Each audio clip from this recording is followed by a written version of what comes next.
Culture would be his business. Mary would live through him, but where she had worshipped culture as an escape from the experience, he would use culture to return the artist to the black experience of suffering and travail that America had been for generations and transform that experience into something beautiful.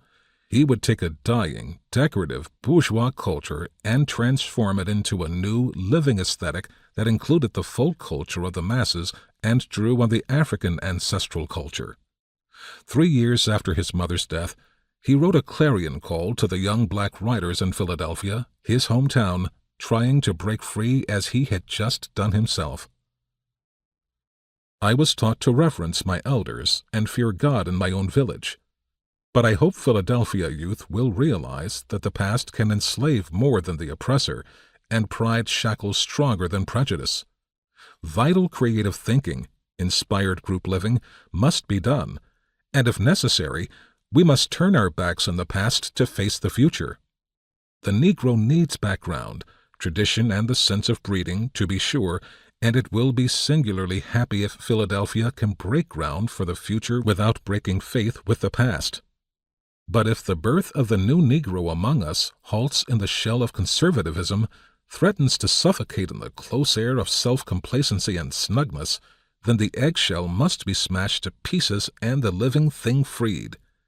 And more of them, I hope, will be ugly ducklings, children too strange for the bondage of barnyard provincialism, who shall some day fly in the face of the sun and seek the open seas. For especially for the Negro, I believe in the life to come. Locke became a midwife to a generation of young writers, as he labeled himself, a catalyst for a revolution in thinking called the New Negro.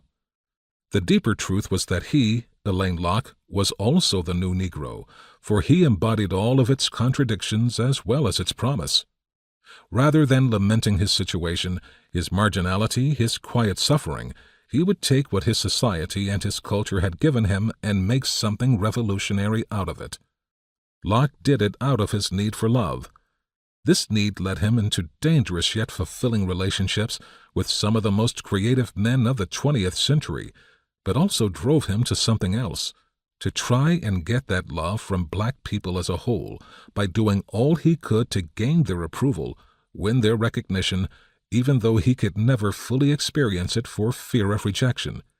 As such, he remained a lonely figure, but also a figure of reinvention, for his message was that all peoples, especially oppressed people, had the power to remake themselves and refuse to be what others expected them to remain. In his mother's end was his beginning. Mary had mothered him. Now he would mother a movement.